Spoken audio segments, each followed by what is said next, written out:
আজ থেকে শুরু কাকিনাড়ার গণেশ উৎসব। মিশ্র ভাষাভাষীর কাকিনাড়ায় গণেশ পুজো উপলক্ষে সাজো সাজো রব। মঙ্গলবার Kakinara Kachhari road youth federation ক্লাবের গণেশ পুজোয় উপস্থিত হন রাজ্যের বিরোধী দলনেতা শুভেন্দু অধিকারী। এছাড়াও ছিলেন ব্যারাকপুরের প্রাক্তন সাংসদ অর্জুন সিং, ভাটপাড়া বিধায়ক পবন সিং, ব্যারাকপুর জেলা সভাপতি তাপস ঘোষ, বিজেপি নেতা প্রিয়াঙ্গু পাণ্ডে, কাকিনাড়ার বিস্তীর্ণ অঞ্চলের অতি সাধারণ মানুষ।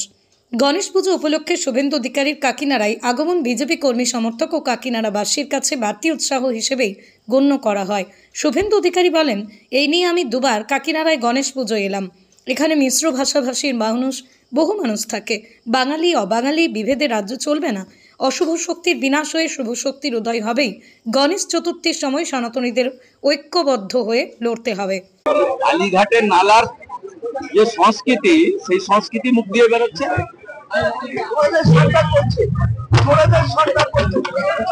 রানী বলবে জীবনের গ্রেপ্তার, কালেক্টর জীবন সার গ্রেপ্তার ওদের যন্ত্রণার কারণ হয়েছে। আজকে যেটা দিয়েছে বলেছেন, face is the index of mind. আজকে যে অভিব্যক্তিটা বর্ধমানে দেখেছেন, এটা কালেক্টর জীবন অ্যারেস্ট হওয়ার ফলে আতঙ্কিত বিচলিত এলাকা কারণ নয়। আমরা ভারতীয়, সব করা যাবে না।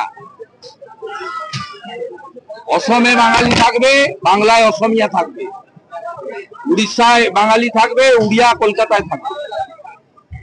কেউ কোনোটা কারো এলাকা না। আমরা সবাই ভারতীয় এবং হিন্দুস্তানের অধিবাসী। এটা কেউ কারোর এলাকা না। জমিদারি প্রথা উঠে গেছে, এখন লোকতন্ত্র, গণতন্ত্র, রাজতন্ত্র নেই। আপনারা রাজ্যে 13 বছরে 164% ভোটার বৃদ্ধি পেয়েছে। রাজ্য বলতে কেউ বহিরাগত দিয়ে 164% ভোটার বাড়ে কি করে? অনেক আগে থেকে বলেছি। সবচেয়ে যেটা অ্যালার্মিং, ইলেকশন কমিশন ডিএমদের বলেছে, একজন যদি জন্মগ্রহণ করছে 2.5 জন ভোটার হচ্ছে। তার মানে 100 জন যদি জন্মগ্রহণ করে 250 জন ভোটার হচ্ছে। Very alarming. এবং এরা কারা? এরা হচ্ছে মৃত ভোট রয়ে যাচ্ছে, ডুপ্লিকেট, ট্রিপল। একটা বীজপুরে নাম আছে, একটা ভাটপাড়ায় নাম আছে, একটা বরানগরে নাম আছে, ট্রিপল এন্ট্রি ভোটার। এরা কারা? এরা রোহিঙ্গা এবং বাংলাদেশের মুসলমান। এরা স্বরূপনগর, হাবড়া এসব বর্ডার দিয়ে গোসাবা নদী পেরিয়ে জেলের পোশাক পরে নৌকো করে হু করে ঢুকছে, ঢুকে সব এলাকা দখল করে নিচ্ছে। কাকিনাড়া অব্দি আসতে পারেনি, কিন্তু রাজারহাট নিউ টাউন অব্দি এসে গেছে। আর খানিকক্ষণ লাগবে আসতে, 20-25 কিলোমিটার। কেউ থাকবে না। রেলের জায়গা, ফ্যাক্টরির জায়গা, সব তো ফ্যাক্টরি বন্ধ হয়ে গেছে, জুট মিল বন্ধ হয়ে গেছে। 6888টা কারখানা মমতার পিরিয়ডে বন্ধ হয়েছে। ওই জায়গাগুলো এসে বসে যাবে।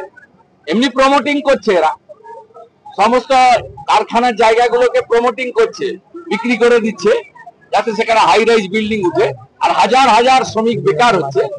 এবারে নিউ টাউনের জাংড়া পর্যন্ত এসে গেছে বাংলাদেশের মুসলমান অবৈধ অনুপ্রবেশকারী।